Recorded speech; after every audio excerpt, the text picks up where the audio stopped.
Welcome to Kepler Conversations. I'm Dr. Scott Postma. Kepler is an online marketplace for classical Christian education. Today, I'm joined by Kepler teacher and student life coordinator, Dr. Gregory Soderberg. Dr. Soderberg has quite an impressive vita. He has served in a wide range of church ministries and nonprofits. He's spoken at conferences around the world and has more than 20 years of experience in Christian education at both the high school and college levels. In addition to earning a permanent teacher certification in the Association of Classical Christian Schools, he holds a BA in Liberal Arts and Culture from New St. Andrews College, an MA in Church History from the University of Pretoria, and a Ph.D. in Historical Theology from Vrije Universiteit in Amsterdam. He also studied theology at Reformed Theological Seminary and Trinity Theological College in Bristol.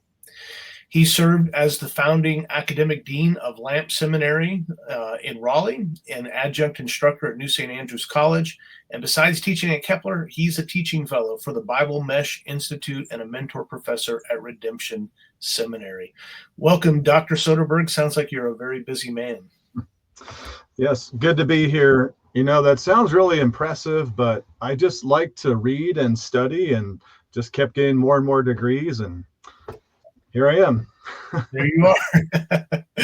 Well, that's a fantastic opportunity. It's a great way of being able to, invest that kind of time into reading and writing and those things.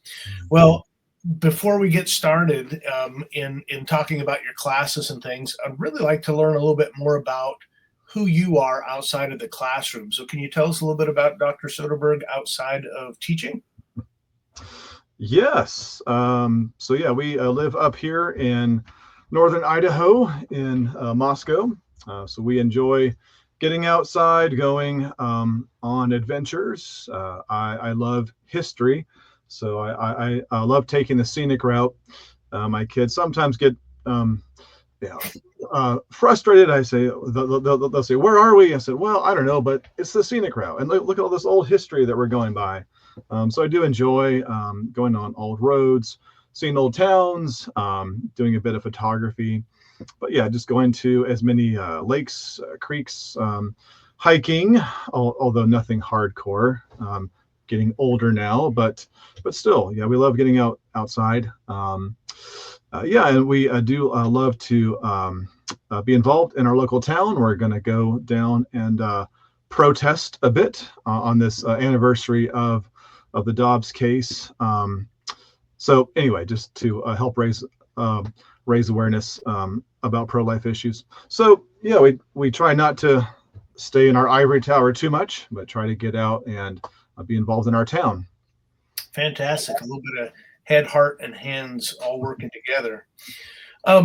Well, when we think about all the formal education we just talked about, I'm wondering, about your, maybe more informal or younger years of education.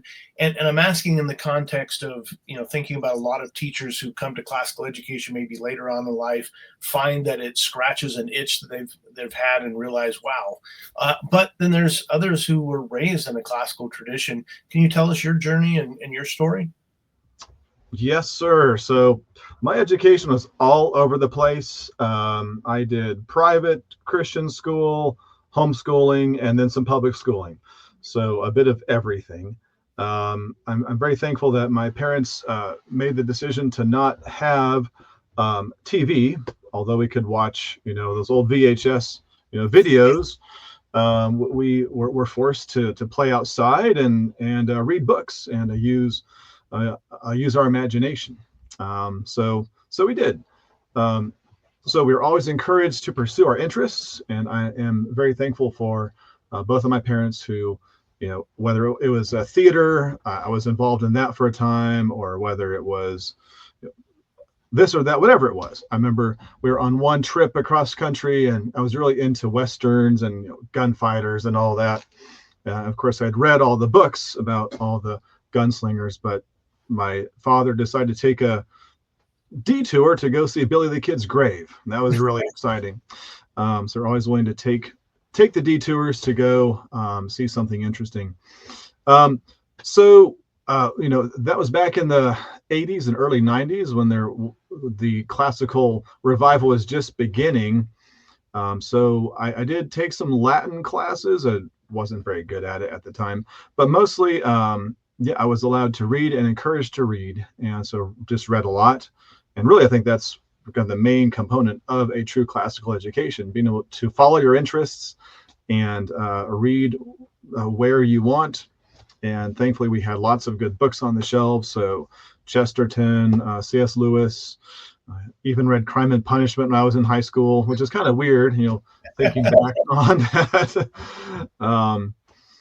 But yeah, then my parents heard about this new college starting up in Idaho, and I tried the local 2-year option and realized that was a waste of time. If I wanted a real Christian education at that point, I'd be gone through a bit of a process of some doubt and kind of rethinking some things. But again, it was C.S. Lewis and Francis Schaeffer that helped me really understand that the Christian worldview made sense, and I wanted to make this the center of my life. And so, yeah, New St. Andrews, I was just getting started. So I came up in 97, 98, just in time to see the first graduating class graduate. And yeah, it was a great experience. And there learned, I guess, more of the theory and the history of classical Christian education. And so, yeah, then after college, went into teaching, and I've been teaching ever since. And I tell my students I love teaching because I love learning. And oftentimes I learn from them, just as much as they might learn from me. So part of my classes, the holy grail of my classes is for me to write down their observations in my book, which I make a big deal of. And I say, oh, you got it in the book, life goals achieved, you can retire now. But anyway, so yeah, long story, but that is a summary. Well, that's fantastic. I think of the number of institutions that you've studied at, and then talk about your own education, and then think about the various places that you're teaching, and really a teacher at heart. Can you talk a little bit about your experience at Kepler, and does Kepler, is it set apart in some way? And I know that's sort of biased. Obviously, we're here at Kepler, but I'd just love to hear your take as a teacher on the Kepler platform. Well, yes, yeah, certainly I am biased, but I wouldn't be here if I didn't think we weren't doing something valuable. So yeah, I spent 16 years in a brick and mortar, large classical Christian school. So I have a lot of experience in the regular classroom experience setting.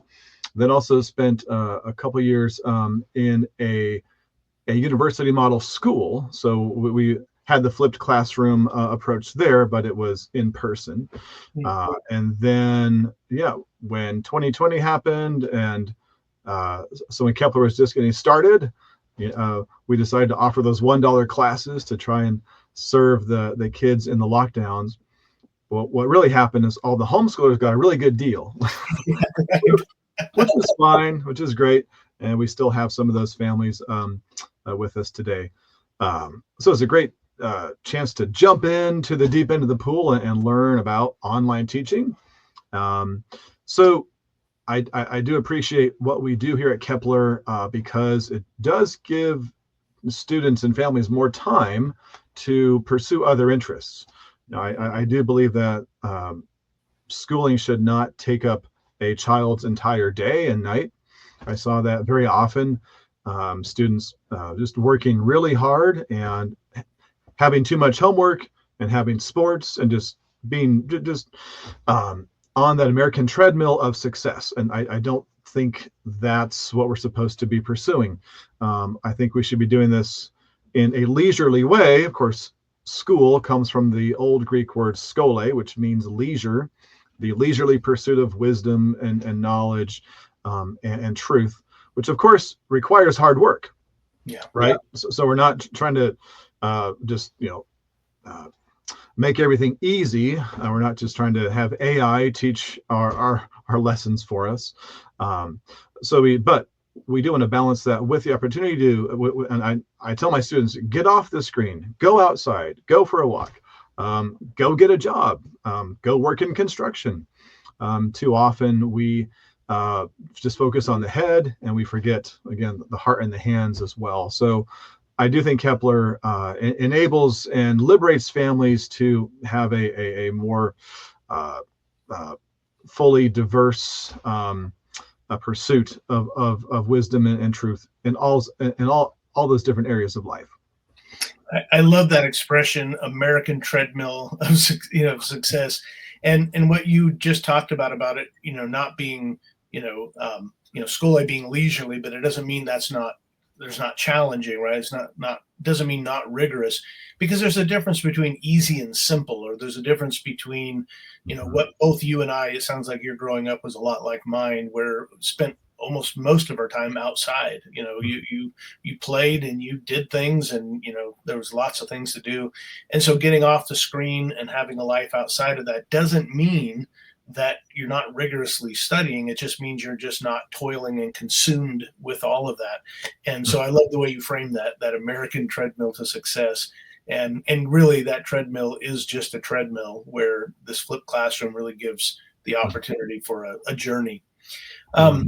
So can you talk a little bit about your courses? You're teaching a fabulous lineup, courses that I've taught in the past myself and loved. So you've got Fitting Words, and then all 4 years of Old Western Culture. And I'd love to hear your take on that. Talk a little bit about these courses, and who are they for? What are the students going to get out of these classes? Right. Yes. I was just on my way doing some errands today, and I realized, yes, I'm going to teach all of Western culture again next year. So it is a truly expansive undertaking for the teacher, although the students are in just one segment of it. So yeah, Old Western culture comes from C.S. Lewis. He gave a lecture, and so that's his term to describe the common shared understanding that we had until the modern period. That there is such a thing as truth and goodness and beauty that's not totally subjective. So whether you're looking at Plato or Cicero or Thomas Aquinas or John Calvin, there's that shared understanding, and all that is challenged and begins to unravel in the modern period. So Old Western culture, the course is what we call an integrated humanities class. So it combines history, theology, philosophy, poetry, plays, so what we also call the great books, so the classics of Western civilization. So the first year is the Greeks, second year is the Romans, which also gets into the birth of the church and really the early church and how it relates to the Roman Empire, which is probably my favorite part of church history, although I do love all of church history. But then Christendom gets into the medieval period, which I also love. So it's hard to choose between Romans and Christendom. So hard, but they're both a lot of fun. So the medieval period, then the Reformation, and then the moderns class, as the name says, gets into the modern period, which still has a lot of great things that are produced in that period, although we do see the consensus about truth and goodness and beauty challenged and start to fall apart, which is very important to help our students understand why the world is the way it is now. In fact, kind of the mantra of my teaching is we study from the past so that we can live wisely in the present. And so we always want to make connections between the Greek way of thinking and the Roman way, and how is that different than our culture, or how is it similar? There's actually lots of similarities with ancient Greek philosophy and some modern ways of thinking. So that's always the goal, is to really understand the past on its own terms, but then connect it to the present. And I always tell my students, first we need to understand something, then you can ask questions, then you can perhaps have the right to criticize something. So you can't just say, oh, that's weird, I don't like it, that's strange. First you have to understand it on its own terms. And that's very important and helps students to get out of their own cultural moment and realize that, although people are very much the same throughout history, there also are very different ways of thinking. And that helps us to realize that our way of thinking in 200 years, they'll look back and say, how could they think that? That's ridiculous. I've thought about that so many times. I'd love to be a fly on the wall in a couple hundred years and think, what are they pointing to in our culture? Well, you talked about 4 distinct periods: the Greeks, the Romans, Christendom, and then early modern period. But you use the term integrated humanities. Can you talk about that a little bit and tell us what is integrated humanities? What does that mean exactly? That's a term I actually need to study and find out where it comes from, because I've been wondering myself where it actually comes from. So I'm going to admit my ignorance. I don't actually know where that term starts. But the intent behind it is to, I believe, focus on our shared humanity. So again, that pursuit of truth, goodness, and beauty, as it has been displayed throughout history. So what themes are common, as Odysseus is trying to make his way back home, we can all relate to that yearning for home and wanting to defend, what we love and what we value. So we have that shared humanity with the ancient Greeks. And so integrated, I think, it's trying to help us to see the common themes, the common questions across texts. So whether it's theology or philosophy or history, there are big questions, big topics that are central to each of those authors and texts. And so one fun assignment that I do in my classes is, so they have a commonplace collection. So they collect quotes on focusing on the virtues, because that's a big part of classical education. And of course, the Christian tradition is developing virtue in us, which of course is being like Christ. But even the ancient Greeks and Romans were very concerned about how to cultivate virtue, how to pursue virtue. So the students collect all these quotes about virtue and also vice, like what to do and what not to do. And then they work on a paper and they compare, what did all these authors say on, love? That's a popular one for some, I don't know, teenagers, I don't know. But it's talked about a lot, right? Or war or justice or God. And so they're really entering into the great conversation. They're looking at how these authors have talked about these different themes, how they're similar, how they're different, how does it compare to the Bible. So in that sense, yes, we're trying to integrate. We're not trying to shove them all into a big Subway sandwich of education, but we are perhaps trying to craft a pizza. I'm just making up metaphors here, but yeah, we're trying to lead them to the banquet, the 7-course banquet that is the Western tradition, and see how the different courses complement, contrast, and how it all really comes together in Christ, and how all this yearning towards truth is fulfilled in Christ. And so that's really the culmination of the classes, showing how Christ makes all of this make sense. And without Christ, we have the chaos that we currently have right now. Yeah, I appreciate that explanation. I think that's very helpful. I've always kind of thought of integrated humanities as a little bit redundant, although necessary to qualify what we mean, simply because we live in an age that has separated learning into subjects, right? So you've got all these disciplines and subjects, and what I'm hearing you say is, these are being brought together, whether it's history, philosophy, theology, literature, and in an integrated fashion. We're looking at the human condition and artifacts, and so by exploring it through these commonplace ideas that you talked about and writing about it, it's really a rich course. And I recall years of getting to teach students and read these great texts and finding so many, wonderful expressions or ideas that have, in a sense, kind of trickled down through history, and they've come to us, as you talked about, this inheritance we've received, and then going, oh, this is the source, this is where this comes from, and it makes much more sense in how it applies to our life.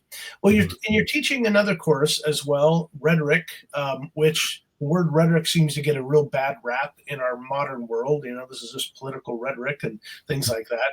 Why rhetoric? And talk about that a little bit. Right. Great question.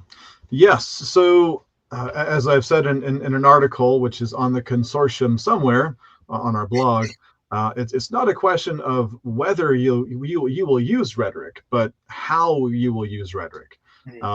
Socrates makes the point that, Plato makes Socrates make the point that we all use rhetoric in every situation of life.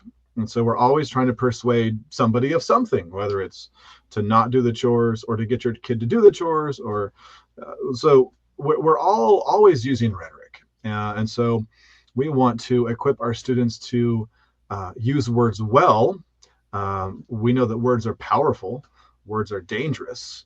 And, so just like we don't give someone a gun and say, here, have fun, figure it out. We want to help them to use it wisely and well, safely, and ultimately, as the Bible says, to speak the truth in love. And also, I would say that we want them to be able to use words well in whatever God calls them to do. I've heard many people say that they work in the sciences or they work in engineering, and their peers cannot write a coherent sentence because our modern education is so fragmented. You just study STEM, but you forget how to write. And so we want to give our students that edge that will set them apart. I mean, even in an age of AI, a computer will never write as well as a human. Yeah. And so it's not a question of whether, but which and how. How will they use rhetoric? And so we watched lots of examples of speeches, famous examples of good speeches and bad speeches. And so the goal is to help them see how it's just an inescapable part of our life. And to help them be more aware of the strategies that marketing people are using on them, the logical fallacies that they're being used by politicians, by pastors even. So it's a fun class. Lot of student participation, obviously, because we want to get them speaking as much as possible. The impromptu speeches are always fun, where they have to make up a speech in 30 seconds. Those are always fun. You never know what's going to come out of a teenager's mouth, in a 30-second preparation time for a speech. Well, that's that statement that we're all going to use rhetoric, but we want to know how to use it well, or we're all going to be exposed to it. And it really puts the stamp on what the whole liberal education is that, grammar or logic, and then rhetoric is that expression of our ability to think well. And I've always told our students, good writing is clear thinking made visible. And that's really what rhetoric is in terms of, the ability to persuade and speak wisely and eloquently, to put it in St. Augustine's words. Well, these sounds like incredible courses. And I'm going to put for our folks in the show notes, not only links to learn more about Dr. Soderberg, but also to his courses and to the particular article he referenced on rhetoric. And so there'll be links in the show notes to those. Dr. Soderberg, as we kind of wind down today, could you leave us with maybe a nugget. I'm putting you on the spot a little bit here, but maybe there's a little nugget. You've given us a great overview, but something to kind of whet the appetite. Is there any particular, I don't know, subject or author or something that would surprise students or kind of whet the appetite for your course? I hope that makes sense what I'm asking you. Something, maybe there's a wrong idea that is a corrective that would maybe surprise people, but just give us a little nugget, something to whet the appetite. Yes, you are putting me on the spot.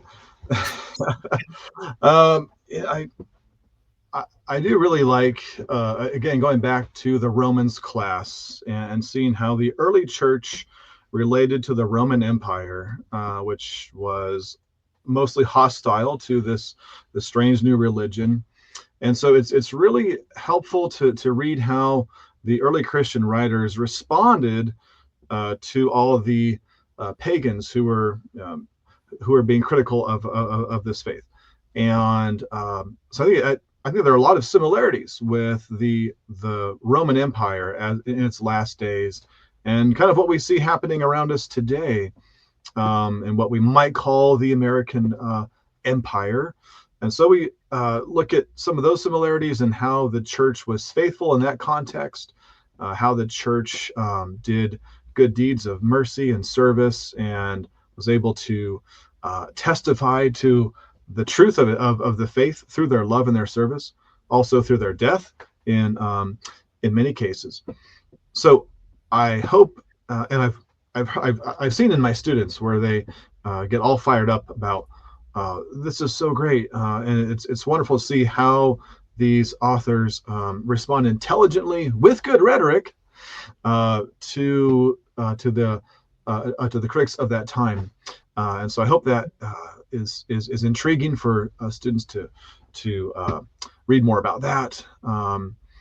We do also a fun project in the Christendom class where we read Dante, and they have to make their own map of hell. Well, actually, I gave them the option, either hell, purgatory, or heaven. And one student used Legos. So there's lots of opportunity for artistic, creative expression. We try and give students those opportunities to use the skills and the interests that God has given them. But also want to make a plug for student life here at Kepler to change hats in my role there. So we do have opportunities for students to contribute to our student magazine. We have clubs. We have a student council, which helps to organize events throughout the year. So students can volunteer for that and learn leadership skills and how to plan events. So we also have an online platform where students can message and share messages and memes. Don't forget the memes. Always a lot of fun. But as an online platform, I have heard from several families that they feel very isolated, that there's no one else really who is pursuing these things, in their community. So we do offer a very valuable opportunity to be encouraged, to share excitement, and so students often get into really fun debates on that messaging platform, like is Hector or Achilles the greatest warrior, or all sorts of things. And so there's a lot more to Kepler than just the classes. We also have a thriving student life program, so that's also a lot of fun as well. I'm really glad you brought that up and talked about that, because I agree. I think the student life program, the options that students have, really opportunities, more than just options, but opportunities to publish in a very classy, I just want to add, very classy student magazine. This isn't just your typical stapled mimeographed things, but this is a glossy magazine they publish. They do a yearbook, as Dr. Soderberg talked about, the clubs and the planning events and student council.